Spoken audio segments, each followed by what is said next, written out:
Student, आज हम लोग रिडम्पशन ऑफ डिवेंचर पढ़ेंगे। जैसे कि मैंने आप लोग को पहले ही बताया था, जो डिवेंचर्स होते हैं हमारी एक्सटर्नल लाइबिलिटीज होती है और एक तरह की लोन होती है। किसी भी लोन के पे करने के लिए एक स्पेसिफिक टाइम होता है। उस टाइम के बाद जब हम उस एक्सटर्नल लाइबिलिटीज को माने डिवेंचर्स को पे करते हैं तो उसको रिडम्पशन ऑफ डिवेंचर्स के नाम से जानते हैं। तो जब ड्यू डेट आती है किसी भी रिडम्पशन के लिए, पेमेंट के लिए, तो हमारी जो जर्नल एंट्री बनती है debentures account debit to debentures holder account. अगर हम प्रीमियम पे लौटा रहे हैं तो हमारे लिए वो लॉस है, तो debentures account debit premium on debentures account debit to debentures holder account. और डिस्काउंट पे अगर हम उसको रिटर्न कर रहे हैं तो कंपनी के लिए क्या हो जाती है, वो प्रॉफिट हो जाती है। अब डिवेंचर्स को रिडम्पशन करने के लिए कई तरीके होते हैं, कई सोर्स होते हैं। पहले out of capital, out of profit, फिर कन्वर्सन होता है, out of proceed of fresh issue, यानी कि हम बाजार से शेयर या डिवेंचर के थ्रू न्यू कैपिटल जनरेट करें या लोन जनरेट करें और उसके थ्रू हम लोग ओल्ड डिवेंचर्स को क्या कर दें, रीपेमेंट कर दें। या पांचवा तरीका ये भी हो सकता है out of cell proceed of fix asset, यानी कि हम अपने एसेट को सेल आउट करें बाजार में और उससे जो पैसा मिले उसको हम उससे पेमेंट कर दें। तो ये आपके सोर्स हैं किसी भी डिवेंचर्स को रिडम्पशन करने के लिए। अब मेथड क्या क्या हो सकती है पेमेंट करने के लिए? पहले लमसम पेमेंट ऑन मैच्योरिटी, यानी कि हम एक साथ अपने डिवेंचर्स होल्डर को पैसा दे दें। फिर ड्रॉ ऑफ लॉट्स और एनुअल ड्राइंग, और उसके बाद हम क्या करें, टुकड़ों में करें, एनुअली करें, यानी कुछ टुकड़ों में हम उसको क्या करें, अपने डिवेंचर्स होल्डर्स को उनका पेमेंट रीपेमेंट करते चले जाएं।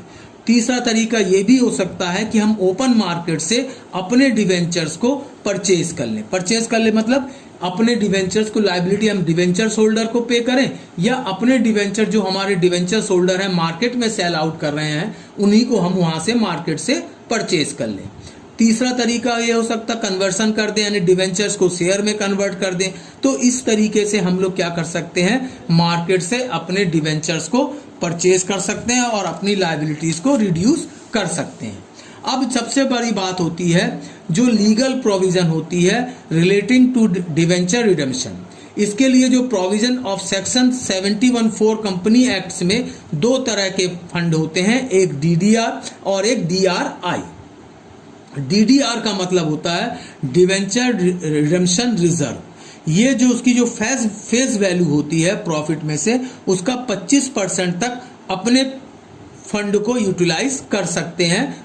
जो आपके डिवेंचर्स की क्या होती है, वो फेस वैल्यू का 25%। इसी तरह से एक होता है डीआरआई, यानी कि इन्वेस्टमेंट। ये जो होता है आपका फेस वैल्यू का 15% होता है। ठीक है, तो इस तरीके से कुछ रूल्स होते हैं जहां पे कि हम अपने सरप्लस या फंड को क्या कर सकते हैं, यूटिलाइज कर सकते हैं अपने डिवेंचर्स को रीपेमेंट करने के लिए। अब अगर मैं इसका फर्स्ट क्वेश्चन देखूं, illustration number, redemption of debenture is different case. Different case का मतलब होता है अलग अलग कंडीशन में।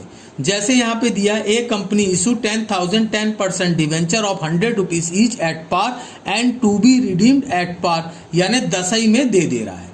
तो उस कंडीशन में जो पैसा 100 का खरीदा तो 10,000 इंटू 100 यानी 10 लाख, तो हम पे भी कर रहा हूं तो वही 10% debenture to debentures holder account, ये रिडम्पशन की एंट्री हो गई, ये ड्यू की एंट्री हो गई। और जब हम पेमेंट करेंगे तो debentures holder to bank account. तो इस तरीके से हम लोग क्या करते हैं, डिवेंचर्स को रीपेमेंट करते रहते हैं।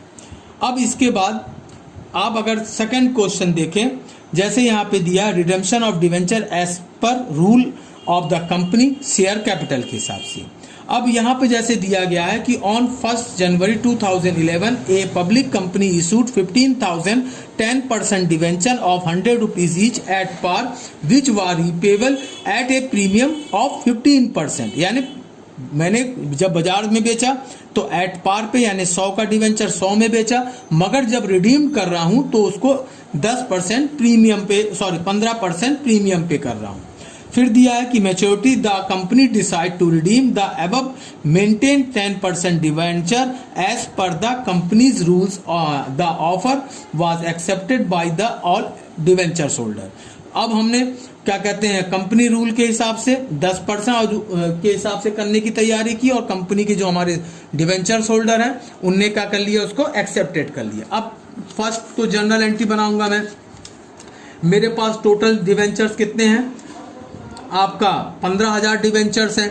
15,000 डिवेंचर्स को अगर मैं 10% प्रीमियम पे, तो 11 महीने का निकालूंगा मैं, क्या कहते हैं इंटरेस्ट कैलकुलेट करूं, वो बात की चीज है। तो सबसे पहले अगर मैं 15,000 इंटू 115 कर दूं तो कितना बनेगा, क्योंकि मैं 115 रुपए के हिसाब से उसको रिडीम कर रहा हूं, तो 15,000 इंटू 115, 100 रुपए शेयर के डिवेंचर के, 15 रुपए प्रीमियम के। तो debenture redemption investment 2,25,000 to bank account being investment made at the rate 15% of face value of the debenture to be redeem. यानी मैंने क्या किया, जो 15% जो प्रॉफिट का है इन्वेस्टमेंट में क्या कर सकता हूं मैं, इन्वेस्ट कर सकता हूं, तो वो 2,25,000 रुपए। अब इसके बाद जब ये 2,25,000 रुपए जो है जब मैं बैंक में जमा करूंगा, तो बैंक या कहीं इन्वेस्टमेंट करूंगा, तो मुझे क्या मिलेगा, ब्याज मिलेगा। कितना ब्याज मिल रहा है, 10%। 10% निकालूंगा तो 2,25,000 का 11 महीने का जो इंटरेस्ट बनता है 20,625 रुपए बन जाते हैं। तो बैंक अकाउंट डेबिट 2,25,000 का मेरा इन्वेस्टमेंट है, 20,000 का इंटरेस्ट मिला, तो टोटल बैंक में कितना हो गया, 2,45,625 रुपए। To debenture redemption investment 2,25,000, interest earn 20,625, ये मेरा टोटल अमाउंट बन गया। अब इसके बाद मैं जो टोटल जो फेस वैल्यू है उसका मैं 25% क्या कर सकता हूं, being transfer of profit equal to 25% of face value of debentures to redeem. अब उसका 15,000 इंटू 100 करता हूं मैं, तो 15 लाख बनता है। उसका 25% कितना बनेगा, 3,75,000। तो DRR से मैं इसको क्या कर सकता हूं, 25% को ट्रांसफर कर सकता हूं। तो कितना आएगा 15 लाख का, 3,75,000 आ गया। अब मैं पेमेंट कर रहा हूं 15% प्रीमियम पे, तो 10% डिवेंचर 15 लाख, प्रीमियम 2,25,000, और डिवेंचर होल्डर को देना है 17,25,000। डिवेंचर होल्डर टू बैंक, मैंने इसको पेमेंट कर दिया। अब मैं जो DDR यानी 25% जो मैंने यूटिलाइज किया था अपने फंड का, उसको कहाँ ट्रांसफर कर दिया, जनरल रिजर्व में कर दिया। Thank you.